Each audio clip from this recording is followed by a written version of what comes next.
So just a quick sound check, and after that, we can begin. So first, let's review the yesterday's price action. This is the 5 minute chart, I suppose. Yeah, and this is during the New York Open. New York Open right here, and what I want to show you guys here is the CVT divergences and how we can basically identify where the institutions are trading from or where the bigger player is trying to take the market to, right? So number first is obviously this was during London. We have some range and then higher highs and higher lows, and we kind of end here. And after that, the first thing to notice is obviously see this vertical line right here. Everything seems normal. While up until this point, everything seems normal, right? You have higher highs, higher lows, higher highs, higher lows, higher highs, higher lows, higher highs, and higher lows, right? Now, the next thing, as soon as New York opens, this is I believe 8 a.m. UTC minus 5 on the UTC. It would be like plus 5. So whatever it comes out to, like I believe 13. Yeah, 13 UTC, 1300. So upon New York open, what you see is this delta candle right here, and it corresponds to this price action candle right here, right? And what you see is CVG makes almost an equal high, while price actually makes a much lower high. So what we conclude from this is that there's a bigger player here, right here in this level, that is trying to absorb all these buy orders, right? Market buy orders, because delta shows the market buy orders, and the limit orders don't show up on the CVD or the delta candles. So yeah, so that's the number one. We can see observation absorption right here. The next instance we see absorption is during this delta spike, right? So now we can obviously see that the New York institution, the hedge funds, or whatever you guys want to call it, right? I just call them bigger players or the institutions or whatever. So they are trying to absorb all the market buys from here to fill their own limit orders, right?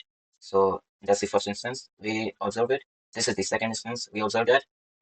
So price is making lower highs while the CVD makes higher highs, right? So that obviously shows absorption. So the bigger player wants the market to go down. And anyways, let's go over this, right? So where was that price action previous? That was right here, right? This is the 5 minute. This is yesterday's price action. And what you can see from here is that this is taken at the UTC timing. So this is right before New York Open, right?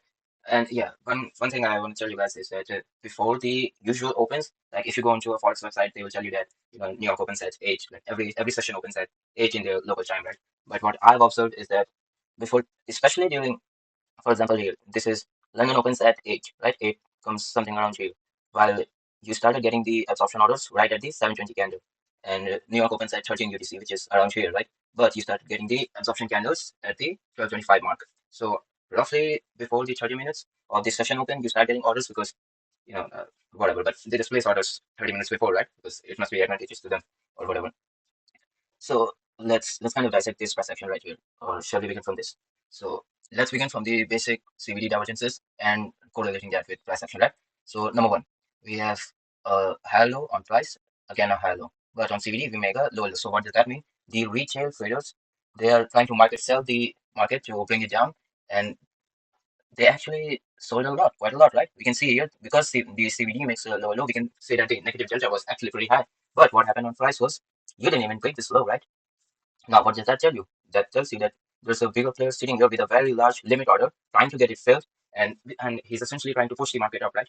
Because he's absorbing all the sell orders, basically, right? The market sell orders. So if he absorbs all of that, which in this case would be the institutions, the investment banks, and whatever you guys want to call it, right? And this is the first instance. This is during the Tokyo session. You see this absorption. The Tokyo absorption is not really much because, like in New York, you see one, two, three, four times absorption before actually collapsing. While on Tokyo, you only see once, and on London, you see one, two, and three before the big move up, right? Because Tokyo has the least volume. I mean, Sydney has the least volume. Tokyo has the second least, and London is pretty high, and New York has the most volume, right? Which is right here. London is right here, and Tokyo is right here.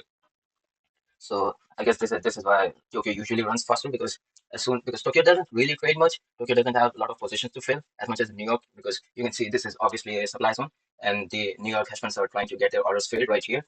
Meanwhile, Tokyo doesn't really trade that much because this is like Euro USD, so obviously Tokyo doesn't have any reason to trade this really. So this it just has low volume, right? That's my point. Because it has low volume during Tokyo session, it runs faster or on low touches basically. You just form one single divergence and you just run for it, right? And during the London session, we can see 730.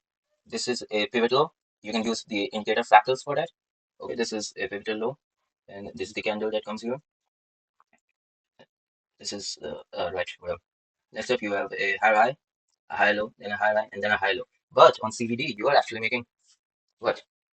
High high, low, not really a lower low, but you can see that it's going down pretty significantly, right? But then a lower high, lower low, lower high, lower low, lower high, lower low. Meanwhile, on price, you're actually doing the exact opposite. This is what you call divergences, right? Which simply means that there are bigger players sitting at these levels this week right here, this week right here, this week right here, this week right here, that are absorbing these orders. So as soon as you see these, I usually just enter upon the 5 minute close.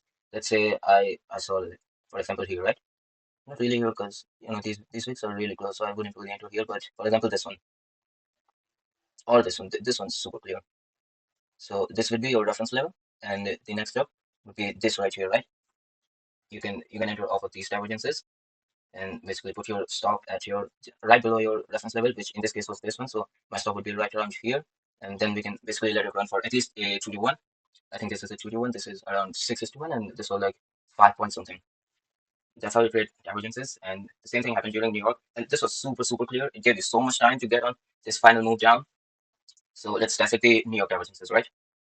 This is the London top, and this was also the daily top, but it was put in during the London session. Obviously, that's a lower high. Meanwhile, here you have the high low. So a bigger player has entered right here that is trying to push the market down.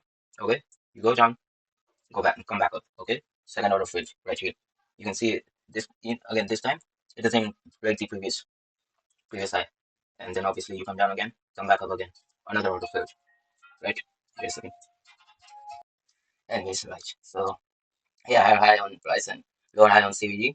Now, some people consider it bearish. It is bearish, but only in the short term, and I'll explain to you why. Because look at this.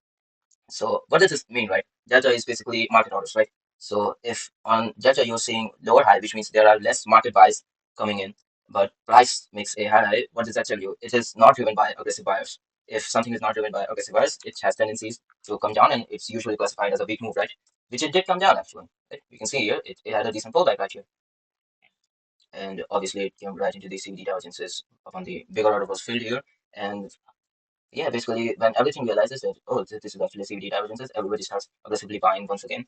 And from there, you have this big move up, and you can see that delta now is in correlation with the price, which is healthy. And this is where you can see, okay, there are not really any bigger players involved any longer. They might come sooner, or they might have already entered the market, which in this case was during these pullbacks. Okay.